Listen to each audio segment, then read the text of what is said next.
Hey everyone, welcome back to my lead guitar series, and today we are going to talk about an exercise called the spider. You maybe have seen this exercise before. A lot of people do different versions of it.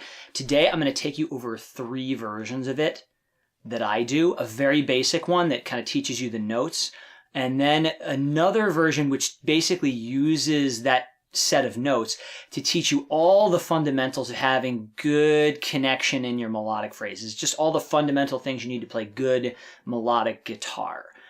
Incredibly important exercise. I teach it to all my beginner students and even some of my advanced students who haven't done it yet. And then the third level is going to start to explain how to use it more creatively or to go to much higher levels of technique. Point is, it's a very versatile exercise that pretty much every guitarist should know, in my opinion, or at least be able to execute well if they're asked, because it just has all the important things you need to play melodic guitar really well. So level 1 is pretty simple. You just pick any set of 4 frets. I think we're just going to start on the 5th fret with your pointer finger on the 5th fret here. But you can pick any set of 4 frets. Usually the higher the better. And you do finger to fret. Every finger gets 1 fret. So you go up 1 fret at a time until every one of your fingers is set on 1 fret. And there's no frets in between your fingers.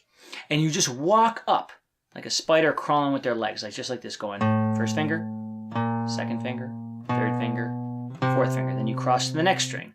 First, second, third, 4th. Then you cross to the next string. First, second, third, 4th. And you keep on doing that until you get to the very top, to the highest pitch, and then you start going down. Opposite direction.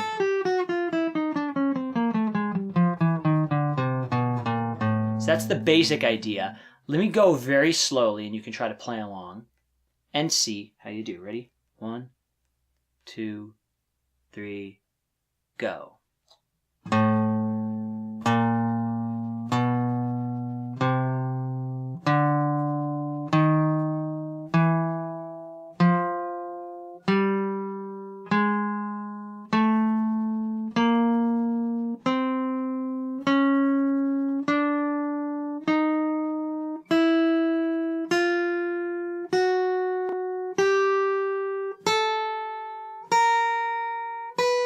Now we'll reverse the direction.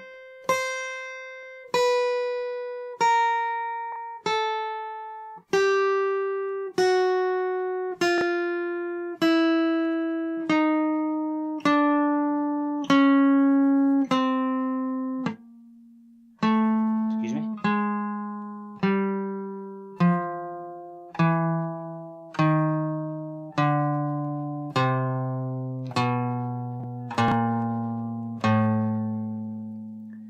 So again, you can do that pretty much anywhere on the neck, and the higher up you do it, the easier it is, because the frets are closer together. But just start out by going slowly enough to make sure you're doing the right fingers in the right order and you're crawling that way sequentially.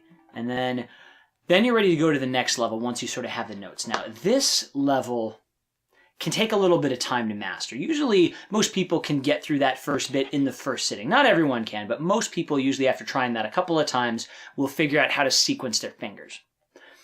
To really master the second level of the exercise, you have to get a lot of details into it. And they're all incredibly important details, but I'm going to start going through them. The first thing we're going to do is just break it down to 1 string. 1 string only. Let's go back to the 5th fret here of our thick E string. And we're going to talk about trying to get 5 things to happen all at once. You may do some of them more naturally than others, so let's talk about them all one at a time. The first thing is just what posture do you want your arm to be in? So generally speaking, you don't want your upper arm or your shoulder to be working too hard. So generally what a lot of people will say is you should be able to just drop your arm at your side or drop it down and then just like pick it up from the elbow, grab the guitar. And that's about how your arm should hang. You should feel your elbow is just kind of hanging down there and your fingers just kind of wrap around like this, and I'll also turn a little bit so you can see. What I don't want also is this crazy gooseneck posture, because that really tends to strain your hand. You can do that sometimes, but you want to generally avoid it. So if I'll do this posture grab one more time. Just drop my arm.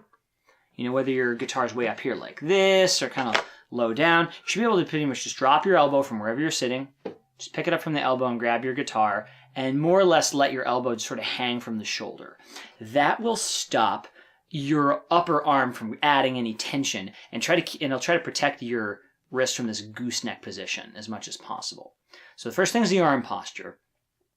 And we'll call that letter A. Letter B is you want to contact the strings with the bony tip of your finger. When you play with the pad of your finger, it doesn't always contact as well. I mean, you absolutely can do it, but it's best with this exercise to really try to focus on playing with the tip of your finger.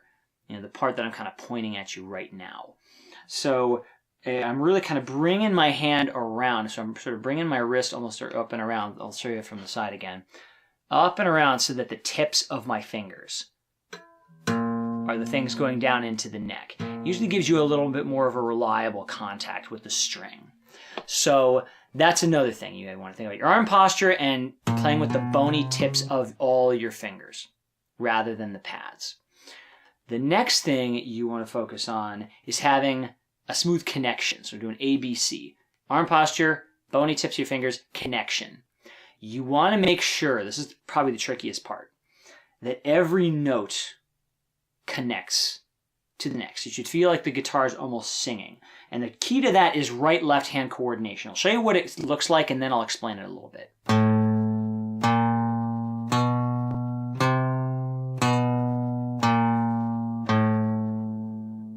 So that's the way I want it to sound. What I get a lot is something more like this. Or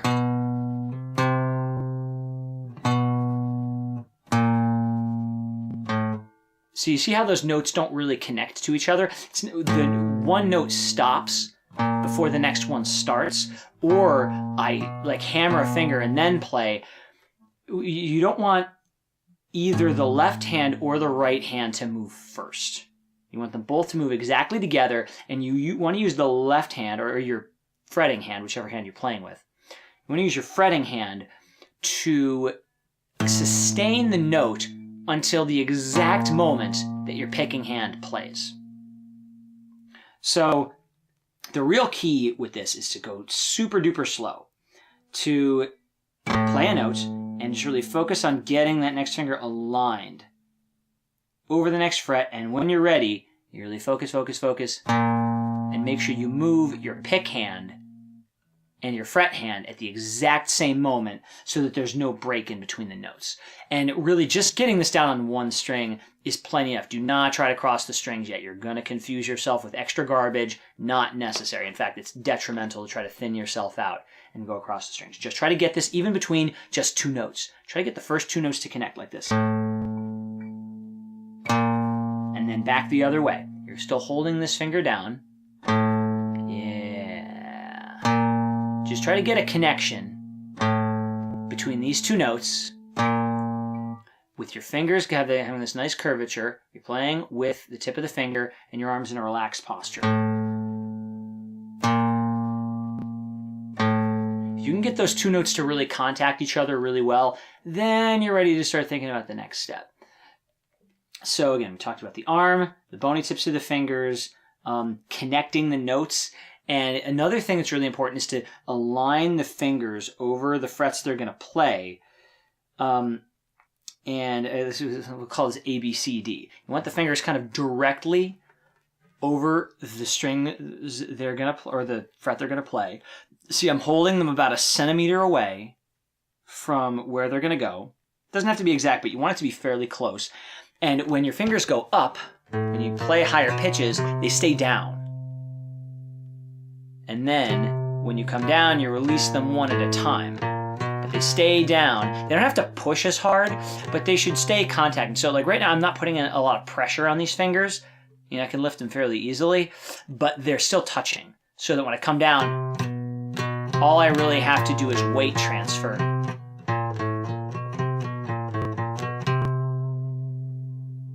So again, we talked about arm posture, bony tips of the fingers, connecting the notes, having your fingers sit directly, A, B, C, D, directly over the frets.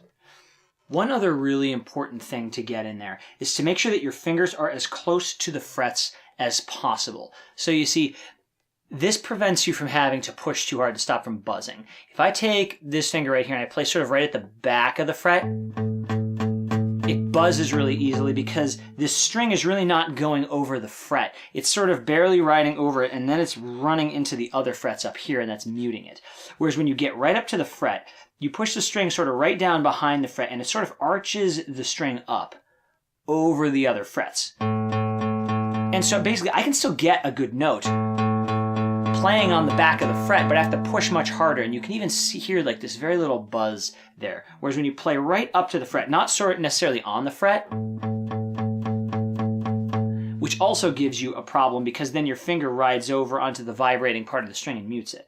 You don't want to be on the fret, you don't want to be on the back of the fret, you want to kind of be almost right in its armpit, you know?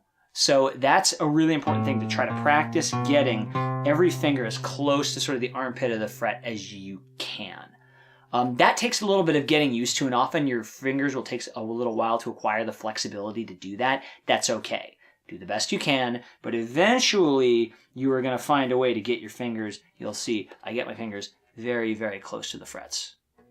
I'm pretty good at that at this point, and you will see with time that you will do the same. So that's another thing to work on, and I really want you to work on those, I guess that's 5 things we talked about. The arm posture, the bony tip of the finger, connecting the notes, keeping them directly over the frets they're going to play, holding them as you're coming down, and then also, last of all, making sure you're kind of right in the pocket of the fret there. Trying to get down those, I guess, 5 or 6 things on one string might keep you busy for a couple days or a couple of weeks, even if you practice every day for a half hour or so. Some people, it takes a little while to get this. In fact, most people, it takes a while to get this because these things are very tricky. But I would really try to get all those things happening at the same time before you even think about crossing the strings. When you get those things down, now we're starting to think about string crossings. And there's a whole different set of considerations. So now, what happens is when we get up here, we got a good connection with all the notes. As soon as we hit this pinky, these 3 fingers really actually kind of pop up all together. So you sort of go pop. They all pop up together sort of as a unit, and they all shift over to the next string, and they're hovering over the frets on the next string. And you want this to happen in a very snappy motion, in the same moment that you hit this last note. You want to sort of program these things to happen together, like this. So you hit this note, and they snap over and hold over the next string. Now, most people will take a little bit of time to get used to this. This doesn't come naturally to most people. So expect to have to wrestle with this a little bit. Your fingers will probably be like, I don't want to stay there. I don't want to stay there. That's pretty normal. That's okay, but really practice, you know, for maybe not more than a minute at a time. You don't want to like hold your hand so much that it starts to hurt, but you do want to wrestle with your fingers a bit to try to get comfortable just kind of holding them there. Like this finger's pushing down. These 3 are literally just hovering, I'll show you, right over the frets like they were on this string. And what this does is this starts to prepare you for not only anticipating future phrases, which is an incredibly fundamental skill in playing guitar well, but also if you want to play with a lot of speed, you have to get ahead. So it's an important thing to just practice this now because there's no reason not to, and eventually you'll probably need it anyway if you ever play faster. So, you know, so one more time I'll demonstrate this kind of preparation motion for crossing strings. You're playing your first couple notes, holding everything down, tips of the fingers. As soon as you hit this 4th note, boom, all 3 fingers move over as a separate motion, and then you make sure that your string crossing is connected the same way your fingers on the first string were. And then you can repeat the same process. Your pinky moves over, and you keep repeating the process.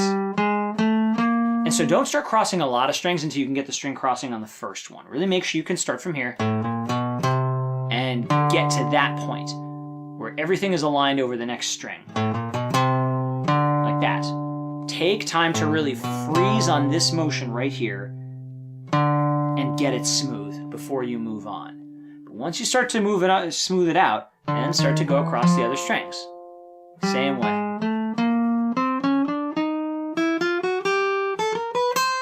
Until you can cross all the strings pretty much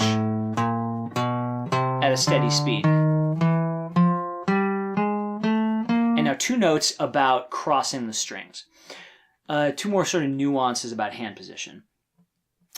to keep sort of the easiest hand position, the best sort of connection, and also to give you the most flexibility in terms of voicings and fingerings you're going to use eventually, what you want to do, I'll show you how you want to sort of curl the fingers. As you're coming, of course, there's a little bit of space here between my palm and the neck. So I want to leave that there for the most part, and maybe bring the hand down a little bit as I come towards the treble strings, but not much. Most of what's going to happen is as I walk up, you'll see I'm going to start to curl my fingers in. And I'm distributing that curling between all the joints, between the first, the second, and my knuckle. They're all sort of equally folding in with just a little bit of the hand coming down. But you see, by the time I get there, my fingers are just a little bit curled like this, and I'm almost on the front of the tip. Sort of like this. And see, like my middle finger especially is almost leaning forward like that. Not a lot. And then I extend. So the motion looks sort of like curling in, extending, curling in, extending. Again, maybe coming down just a little bit from the wrist, but mostly curling, extending to get across the strings. And also what this is going to encourage you to do is to use both sides of your hand to get your strength. You want to be able to not only use your tensors, the tensors on your fingers close your hand. The extensors open the hand. When you play guitar, you actually can use both. Because if you just close, it's just all this. It's all bar chord. If you just extend, well, it's all like flicking and, But when you extend into the fingerboard, you actually create this motion, which is both closing like this and extending at the same time. And if you're distributing the effort to both sides of your hand, you help protect one side of your hand from getting overly strained. And that will ultimately give you more longevity as a player because you're just having better technique. So you really kind of want to feel yourself extending, really pushing into the fingerboard from both sides. You really feel extending and flexing at the same time to sort of project the finger into the fingerboard like that.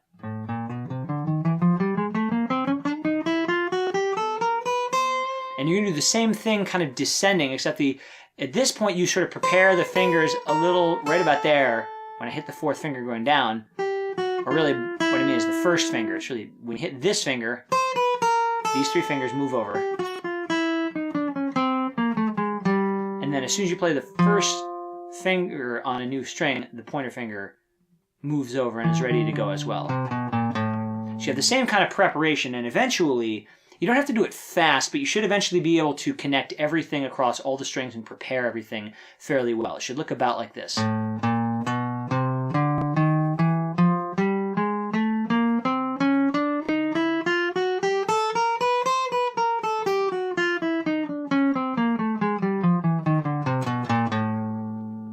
Two other small notes I'll offer. Generally, the left hand has the most balance when the middle finger is opposite the thumb. So, aside from when you play thumb position, which I do a fair amount, even then, your thumb is generally going to be opposite your middle finger because that gives you a pretty good balance with the rest of the finger. So generally, spreading the fingers out with the thumb kind of opposite the middle finger to create a bit of balance and something for these to press against is a good posture to work with. One more thing to be mindful of is sort of the pitch of your hand. So your fingers are not all of equal length. And to really kind of get a good balance of how they reach, often you have to use what's called radial torsion, or you have to sort of be able to turn your hand, sort of like, I always describe it as like waving like the queen. The queen goes in waves like this. It's waving like the queen. When your hand is like this, you sort of are able to rotate your hand left and right, or kind of counterclockwise and clockwise, I suppose, to help the fingers reach where they need to reach. And usually I find I need to turn a little bit out, away from the guitar on this end to get this to reach nicely on the treble strings, but I need to turn a bit in to help the shorter, weaker pinky extend and reach. So I often feel like there's a little bit of this motion going on as well. I feel like I'm turning it. I hope you can see a bit. See how my fingers sort of extend a little more this way sometimes? I mean, whereas if I really want to curl in like this, I can meet like that, or I can extend out like that. I'll do both sometimes.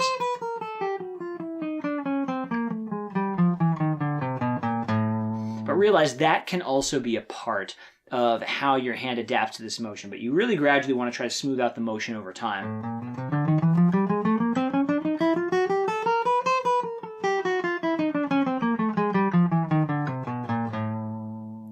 And one last thing I want to talk about is muting.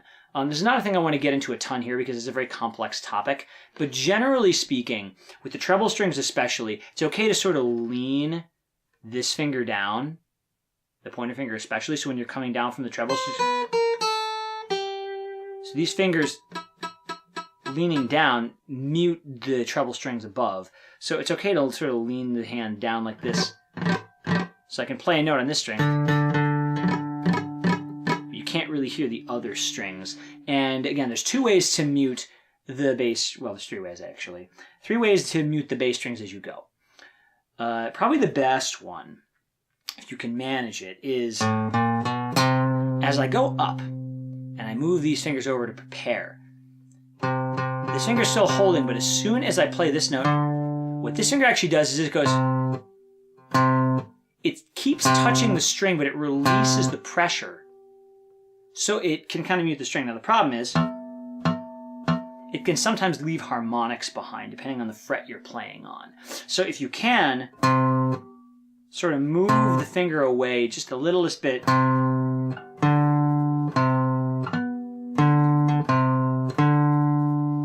from being over a fret, usually will help that. But generally speaking, kind of that exchange where this finger doesn't come, it doesn't go.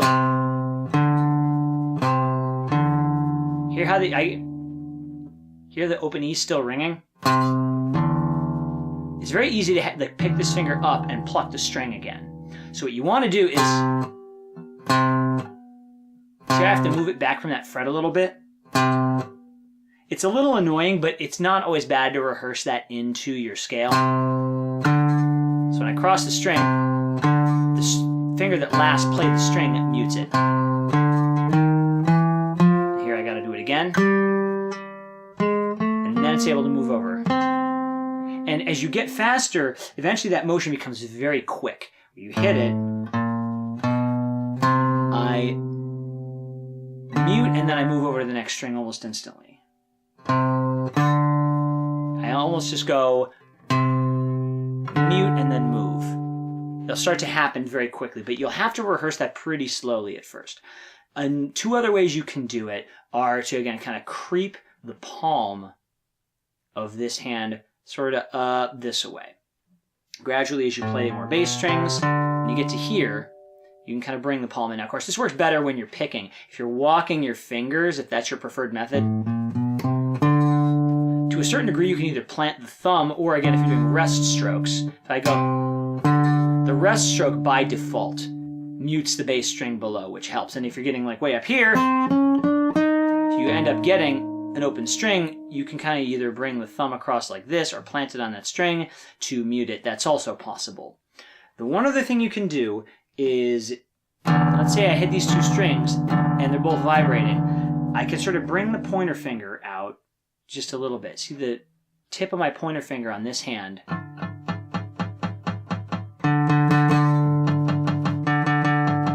Mute one bass string below where I am. That can really, really help. So thinking about the muting and how to get things clean as you go is also somewhat important. So as you can see, there's like 9 or so things that I talked about there that are all relevant to this process. And really mastering this exercise means totally having those things all down and happening wherever you play this scale. Which is, it takes a little while to weave all those things together, and in a way it's very simple. But when you really master playing that way, and it becomes the natural way that you play, it makes your guitar playing so much better. It really just makes everything sound good. These are like all your fundamentals wrapped into one little package. It's a great thing to do. And as you really start to master that, you can start to take it to higher levels and work on other things. 2 expansions on this I'm really into, which I'll more mention it because I think some other YouTube creators have gotten more into them. And I think I'll refer you to their videos because I think they're really good. Some of it is speed and some of it is technical combinations. So one example I saw that I really liked was Rowan J. Parker did a video on what he called right hand, left hand synchronization. And I mean, obviously what we started this out was talking about the connection of the notes. And that is right hand, left hand synchronization. But he's talking about enhancing the speed you can do it at. And he developed an exercise where you sort of crawl the spider almost up chromatically, but you can do it just as easily crossing the strings. But he talked about focusing on how fast you can go, alternate picking, and still keep your fingers together. I'm not super duper fast at it, but he's got a good video on how to use this exercise to really pimp your speed, like a lot. And I mean, that's worth expanding on. There's a great way to expand alternate picking speed, or really speed with whatever your picking technique is. And another expansion that I really like, which one of my guitar teachers, Mick Dennis, taught me, is how to do different finger combinations. It's a fun kind of puzzle exercise to do. So if you think about it, we've been just going, we've been walking up and like a regular, walking up, walking down, pretty much the way most scales would. But if you think about it, there's no real reason why we have to go that way. What if we change the orders of the fingers? What if we did...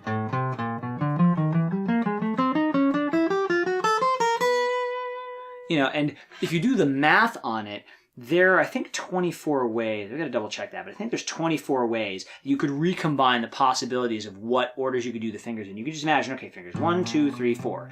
How many ways can you shuffle up the numbers 1, 2, 3, and 4? You know, you can start with these two fingers normally, but do 4 and 3 instead of 3 and 4. That's one possibility. You can, you know, skip over 2 and go to 3 first. You can go to 4 first. You can go to 4 first, but then walk down. You know, there's a whole bunch of possibilities all that start with 1. You can figure out a couple of different ways to calculate all the possibilities, and there's plenty of guitar bloggers who have written about this. And then carry those patterns across the string. So let's say I decide to go 1, 3, 2, 4. Now here we go 1, 3, 2, 4, 1. And then do the same thing going back down.